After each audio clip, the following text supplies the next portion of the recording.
Dan saudara, untuk mengetahui bagaimana upaya persiapan penerapan PPKM darurat di luar Jawa dan Bali yang diberlakukan mulai hari ini di 15 kota kabupaten hingga 20 Juli mendatang sudah diterapkan oleh pemerintah, bagaimana efektivitasnya nanti untuk mengurangi penyebaran COVID-19, kita akan segera membahasnya.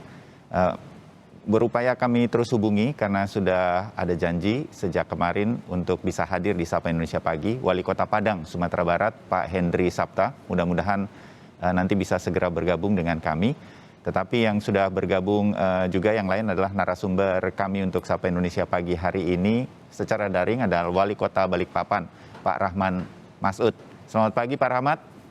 Ya, selamat pagi Mas Wahyu. Ya, dan kemudian ada epidemiolog dari Universitas Indonesia, Mas Tri Yunis Miko Wahono. Saya biasa memanggil Mas Miko. Mas Miko, selamat pagi. Selamat pagi Mas Bayu. Ya, mudah-mudahan Pak Wali Kota Padang, Pak Henry Septa, kapanpun bisa bergabung, nanti akan bergabung di dalam obrolan kita. Pak Rahmat dulu, kemarin Pak Tito Karnavian, Menteri Dalam Negeri mengatakan salah satu indikatornya apakah juga di Balikpapan fasilitas kesehatan sekarang sudah cukup penuh Pak atau malah penuh begitu sehingga tidak bisa menampung lagi pasien COVID-19, apalagi yang kemudian menjadi indikasi dan menyatakan bahwa Kota Balikpapan bersedia untuk ikut dalam PPKM darurat.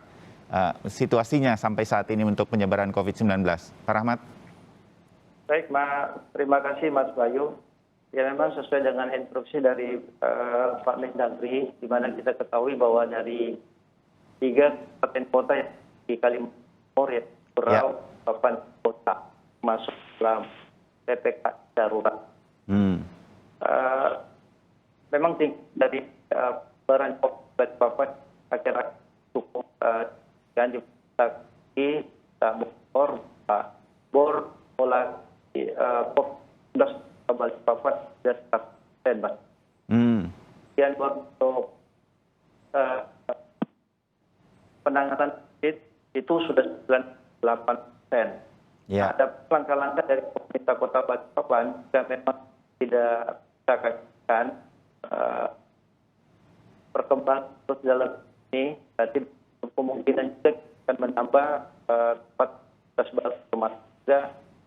rumah sakit yang akan kita supaya kita memperluas tempat tidurnya, dan kita juga membuka ruang isolasi baru, yaitu dengan memanfaatkan gedung-gedung pemerintah Kota Balikpapan secara atlet Kota Balikpapan, dan kemungkinan juga kan rumah sakit khusus COVID di Kota Balikpapan begitu, Mas. Oke, baik Pak Rahmat. Agak sedikit terputus-putus, tapi saya untuk pemirsa Sapa Indonesia Pagi ini yang mendengarkan Anda, terutama untuk saya izin untuk menjadi penyambung juga bagi pemerintah Kota Balikpapan pada warga Balikpapan terutama begitu. Ada sesuatu yang harus dilakukan oleh pemerintah kota. Ikut dalam PPKM darurat ini penting adalah menahan mobilisasi nanti. Nah, Pak Rahmat, dalam beberapa hari saya warga Jakarta juga. Mobilitas ini masih sulit dilakukan, masih ada yang berangkat bekerja tampaknya, lebih dan kurang begitu.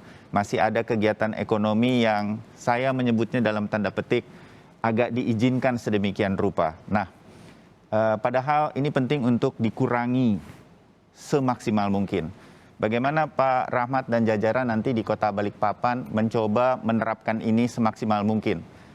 Sekali lagi di Jakarta yang saya bilang komunikasinya lebih cepat dan sebutlah ini ibu kota negara begitu, ini ternyata masih sulit juga dilakukan. Pak Rahmat. Iya, Mas Bayu, tentunya dengan koordinasi kita ke semua pihak, termasuk para pelaku usaha, stakeholder, dan terus juga para ulama dan tokoh agama. Ya. Kita tiada henti-hentinya untuk selalu menyampaikan, dia bisa mensosialisasikan bahwa akan pentingnya yang kita lakukan PPKM darurat ini. Karena salah satu memutus mata dari penyebaran ini adalah bagaimana kita menjauh tidak menjadi dari satu lainnya, Bayu. Tapi insya Allah memang dengan situasi dan kondisi Balikpapan memang tetap secara geografis adalah satu pintu masuk Kalimantan Timur. Ya. Atau tidak yaitu kondisi kota Balikpapan yang memang jadi daerah. Tapi tentunya kami optimis dengan ketaatan tentunya dari warga kota Balikpapan, kita menginstruksikan bahwa ini adalah kebaikan kita semua, ini adalah masalah kita, langkah pengetatan yang kami lakukan. Termasuk juga kami oleh beberapa daerah, antara lain adalah ada bagian Penajam Pasir Utara serta Kertanegara. Balikpapan jadi hitungan. Dan ini juga sampai sini terpaksa kami harus mengadakan ketat sekali masuk wilayah Balikpapan. Salah satu syarat adalah satu, minimal dia harus vaksin 1 kali. Dan 2, paling tidak dia harus menunjukkan antigen bahwa mereka adalah dan itulah salah satu antisipasi kami. Oke, ya. Baik, Pak Rahmat. Saya coba menyapa Pak Henry Septa dulu, Wali Kota Padang. Pak Henry, Assalamualaikum warahmatullahi wabarakatuh. Waalaikumsalam warahmatullahi wabarakatuh. Selamat pagi Mas Bayu. Selamat pagi Pak, apa kabar? Kita ketemu lagi. Ya, malam. Tadi malam lagi jumpa juga. Ya, dan juga ada Mas Miko, epidemiolog dari Universitas Indonesia, Pak Henry. Miko Ya. Selamat pagi Pak Mas Henry. Selamat pagi. Ya. Pak Henry, saya langsung ya ke Pak Henry sebagai Wali Kota Padang. Pak, PPKM darurat kan akan diberlakukan. Perhatian saya khususnya adalah kemarin kan sudah ada beberapa hari yang lalu itu Pemprov, Pak Gubernur berdiskusi dengan MUI. Saya ke satu titik saja buat saudara-saudara di Padang dan di beberapa kota di Sumatera Barat nanti berkaitan dengan ibadah. Bisa tuh Pak dijaga protokol kesehatannya untuk tempat ibadah. Saya yang di Jakarta khawatir nih gitu sebagai sesama warga negara Indonesia. Atau Padang justru bisa menutup semua tempat ibadahnya dari mulai masjid, gereja dan lain-lain sehingga kemudian penyebaran betul-betul bisa ditekan. Pak Henry. Baik, Mas Bayu.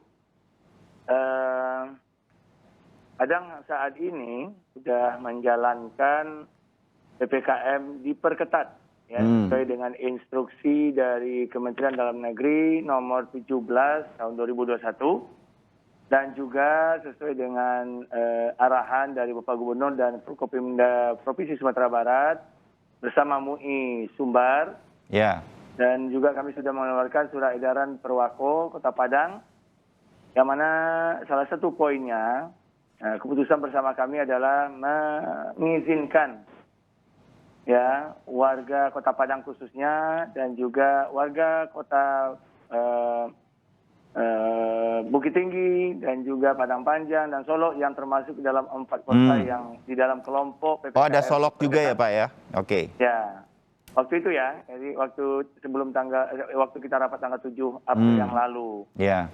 Artinya bagi kota-kota yang dimasukkan ke dalam kelompok PPKM, poin tentang pelaksanaan keagamaan ya bagi jemaah, masjid, mushola, gereja, biara dan yang lain-lain itu diizinkan ya. Dan juga kegiatan menyambut Hari Raya Idul Adha dan juga pelaksanaan pemotongan sapi korban itu diatur ya. Artinya kita diperbolehkan melakukan kegiatan keagamaan Mas Bayu. Iya. Asalkan tetap ya pelaksanaan protokol kesehatannya diperketat. Oke. Kita yakin Mas, karena begini ya, kenapa kita mungkin berbeda dengan provinsi yang lain. Ya artinya dengan dengan penuh antusias semua masyarakat Provinsi Sumatera Barat yakin bahwa pelaksanaan keagamaan asalkan tidak berkerumun, ya prokesnya dilaksanakan dengan baik, ya sering juga cuci tangan mungkin sebelum masuk masjid dan keluar masjid atau musola ataupun gereja dan lain-lain, itu rasanya tidak akan ya menyebarkan virus COVID ini gitu loh, harapan seluruh warga. Ya. Dan dengan keputusan bersama itu membuat warga tenang dan antusias. Kami terakhir kemarin melihat kegiatan sholat Jumat dapat terlaksana dengan baik, dan saya sendiri lihat ya semua jemaah melakukan prokesnya dengan baik, dengan ketat, memakai masker dan menjarakkan posisinya masing-masing selama dalam masjid. Nah, artinya ini sudah menjadi kekuatan bersama ya, masyarakat berkeinginan memang ibadah jangan dihalang-halangi gitu, Mas. Oke, baik. Pagi hari ini kita izin Pak Rahmat dan juga Pak Hendri, karena ada Mas Miko memberikan masukan kepada kita, termasuk juga kepada saya sebagai warga di Jakarta dan juga pemirsa Sapa Indonesia dimanapun kita berada, di titik-titik di mana PPKM darurat dilakukan. Nah, Mas Miko, berkaitan dengan kebijakan di Sumatera Barat terutama, termasuk Kota Padang, apa yang kemudian Anda bisa garis bawahi sebagai bagian dari memberikan masukan dan diskusi kita? Mas Miko? Ya, jadi... dan juga Balikpapan ya, silakan. Ya, harusnya PPKM darurat itu atau PPKM diperketat itu dilakukan dengan dasar pertimbangan adalah satu, kematian karena COVID sudah meningkat gitu. Kedua adalah kasus COVID baik itu kumulatif, kasus COVID aktif atau kasus COVID harian itu meningkat. Kemudian yang ketiga adalah varian baru ditemukan. Jadi kalau varian baru ditemukan, luar biasa akan berkembang kasus COVID-nya di daerah tersebut. Jadi menurut saya atas 3 perkembangan ini, maka PPKM diperketat atau setengah darurat di luar Jawa Bali dilakukan. Satu lagi adalah pertimbangannya kapasitas pelayanan kesehatan. Kapasitas pelayanan kesehatan menurut saya di luar Jawa Bali ini sudah melebihi dari 60%, bahkan mencapai 70%. Ya. Nah, saya ingatkan kepada kabupaten atau kota atau semua yang PPKM diperketat, jangan tiru Jawa Bali begitu, karena sudah terlambat. Jadi kalau di Jawa Bali itu kondisinya menyedihkan begitu. Saya mendengar setiap 2 hari di RT saya, di RW saya, masjid-masjid tiap hari mengumumkan si A meninggal, si B meninggal, si C meninggal. Saya sedih lah kalau tiap hari diumumkan meninggal. Bahkan kelangkaan oksigen sudah menjadi pemandangan umum di Jawa Bali begitu. Ya. Cuman menurut saya seperti itu. Jadi menurut saya semua wali bupati atau wali kota yang dilakukan PPKM diperketat atau darurat, setengah darurat ini, sayangilah warga Anda. Sayang banget pada warganya. Kalau bisa sampai seperti wali kota Bogor, begitu sayangnya sampai semua balai desa atau balai kelurahan itu dijadikan tempat pelayanan. Itu luar biasa sayangnya. Untuk pelayanan kesehatan sekarang, ya. Betul, ya, pelayanan darurat kesehatan. Menurut saya harusnya seperti itu. Kalau pelayanan darurat, pelayanan kesehatan itu sudah penuh. Ya. Nah, kita harus melayani rakyatnya begitu. Oke, nah dari masukan Mas Miko, begini Pak Rahmat dan Pak Hendri.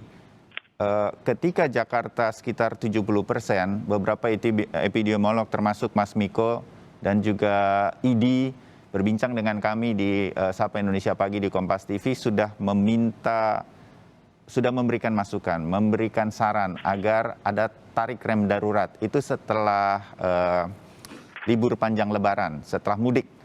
Tetapi tampaknya belum dilakukan. Dan ketika Jakarta sampai sekarang 90% dan lain-lain, semua warga nggak bisa ke rumah sakit isoman. Inilah yang Mas Miko harapkan jangan sampai terjadi. Saya ketuk tangan saya nih, amit-amit jangan sampai terjadi di Balikpapan dan di Kota Padang. Nah, saya sedikit dulu kembali ke Pak Hendri. Saya yakin persiapan melihat Jawa dan Bali harus jadi pelajaran begitu bagi Balikpapan dan juga Kota Padang dan 15 kota lainnya begitu. Nah, Pak Hendri, tapi kan tetap ada pertimbangan ya Pak, kalau kemudian mohon maaf kasus nanti meningkat atau apa, saya tidak berharap itu. Tempat ibadah bisa tetap ditutup karena penyebarannya cepat sekali kalau ada kerumunan. Begitu yang kita terima dari para epidemiolog dan juga masukan-masukan dari manapun begitu. Pak Hendri, masih bisa Baik, dipertimbangkan kan? Baik Mas Niko, jadi hari ini kami akan melakukan koordinasi dengan Gubernur Provinsi Sumatera Barat dan juga seluruh Forkopimda Provinsi Sumatera Barat. Tepatnya pada pukul 10 ini, insya Allah nanti kita akan lihat ya perkembangannya bagaimana Mas Bayu. Iya. Ya, karena memang kita coba berkolaborasi dengan seluruh daerah ya agar jangan ada satu daerah berbeda kondisi gitu. Gitu Mas. Betul. Oke, terima kasih Pak. Itu yang mudah-mudahan cukup menenangkan bagi kami yang sudah mengalami nih situasi seperti ini. Kita berdoanya nih dari rumah masing-masing agar kita tidak sakit yang perlu ke rumah sakit. Karena percuma kita ke rumah sakit saat ini masih penuh. Nah, hal ini yang mudah-mudahan terus jadi pertimbangan setiap kepala daerah di kota-kota dimanapun, di kabupaten dan juga provinsi. Tetap memantau dan kemudian menerapkan. Saya mengerti bahwa terutama saudara-saudara di Sumatera Barat itu dekat dengan masjid, dengan tempat ibadah. Kita mengerti, tetapi mudah-mudahan nanti bisa dimengerti kalau pemerintah kota, pemerintah provinsi, pemerintah kabupaten menutup dulu sementara. Ada situasi yang mungkin harus darurat dilakukan. Nah, mudah-mudahan itu terus menjadi pertimbangan. Saya ke Pak Rahmat. Pak Rahmat, sekali lagi, saya nggak mau ke India deh. Udah lewat itu. Saya mau ke Jawa, Bali. Kita darurat fasilitas kesehatan. Tadi Bapak sudah mengatakan semua rumah sakit ditambah. Sudah Pak, di sini juga sudah melakukan itu. Tenda darurat apa dan segala macam. Berkaca pada Bogor, seperti Mas Miko katakan, karena nanti masyarakat harus banyak jaga-jaga ya Pak, jangan sampai harus banyak yang melakukan isolasi mandiri. Nah, apakah juga sudah diperkuat puskesmas, RT RW, dan kalau perlu seperti di Bogor yang Mas Miko pernah juga sampaikan, ada tempat-tempat masyarakat per RW misalnya kalau perlu, atau per kelurahan kalau perlu, itu bisa datang ke situ karena harus isolasi. Karena kalau enggak akan menulari keluarganya. Nah, hal semacam ini kalau boleh itu disiapkan berkaca pada Jawa dan Bali yang terlambat melakukan itu. Pak Rahmat, ini sudah dikoordinasikan sampai ke bawah di Balikpapan? Ya, makasih Mas Bayu. Sepertinya kenapa kita lakukan juga dari Pak Dagri.